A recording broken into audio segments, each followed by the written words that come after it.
Saudaraku seiman, Allah mengatakan di dalam firman-Nya An-Nisa ayat 36, dan sembahlah Allah, dan janganlah kamu mempersekutukannya dengan sesuatu apapun. Dan berbuat baiklah kepada orang tua, karib kerabat, anak-anak yatim, orang-orang miskin, tetangga dekat, dan tetangga jauh, teman sejawat, ibnu sabil, dan hamba sahaya yang kamu miliki. Ini adalah dalil untuk menyebutkan apa yang saya sebutkan.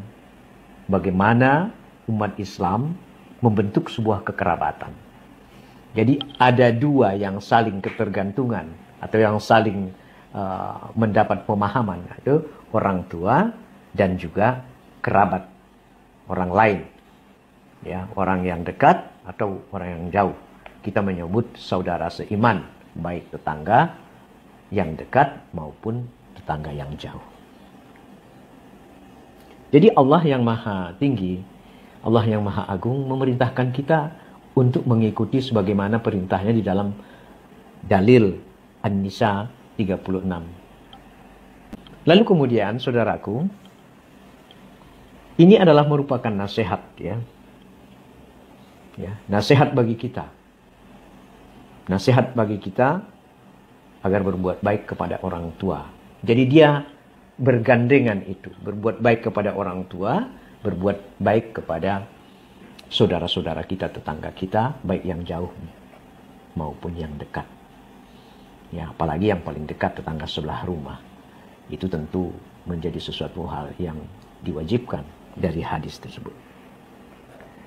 Lalu perintah yang disebutkan oleh Allah ini sekaligus ada dua, berbuat baik kepada orang tua, perintah yang pertama. Perintah yang kedua, berbuat baik kepada kaum kerabat, baik laki-laki maupun perempuan. Jadi ini sebuah perintah, perintah yang tak bisa kita tolak. Kemudian, apalagi setelah itu, Allah memerintahkan kita dalam perintah yang sangat tegas itu kepada anak-anak yatim. Karena mereka adalah orang-orang yang kehilangan orang tua. Baik kehilangan orang tua seperti biasa, meninggal karena sakit ataupun karena berjihad di jalan Allah. Jadi Allah memerintahkan kita untuk berbuat baik kepada mereka. Dan kita pun harus menyayanginya. Jadi tadi ada dua. Orang tua, kerabat karib, yang dekat dan yang jauh, anak yatim, lalu kemudian orang-orang miskin. Orang-orang miskin yang wajib kita pelihara. Ya. Allah memerintahkan itu kepada kita. Wajib kita memelihara orang-orang miskin. Memelihara dalam arti menyantuninya. Menyantuni mereka tidak hanya dengan hanya semata materi, tetapi dengan kasih sayang tentunya. Lalu kemudian setelah itu Allah pun berfirman, Bismillahirrahmanirrahim, tetangga dekat dan tetangga yang jauh. Nah, ini satu permasalahan yang demikian pelik selama ini. Kenapa? Ada orang yang tidak suka dengan tetangganya. Nah, ini berbahaya sekali. Padahal ini perintah Allah. Dengan tegas Allah memerintahkan di dalam surat yang disampaikan tadi. Oleh karena itu, maka peliharalah kekerabatan itu. Karena di dalam umat Islam itu, kekerabatan itu amat penting. Itulah yang membuat umat Islam menjadi ummatan wasatan. Umat yang terbaik. Yang saling memperdulikan antara satu dengan yang lainnya. Ya, kemudian Allah pun berfirman, teman sejawat. Ya. Teman sejawat. Teman sejawat itu teman yang sangat karib, yang sangat baik dengan kita. Dia pun sangat baik kepada kita ya. Kita sangat baik kepadanya, dia pun sangat baik kepada kita.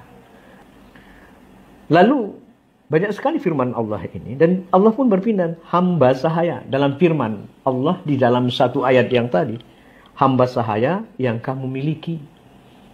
Jangan mentang-mentang ada orang bekerja di rumah kita. Ya memang sekarang ini tidak ada lagi hamba sahaya.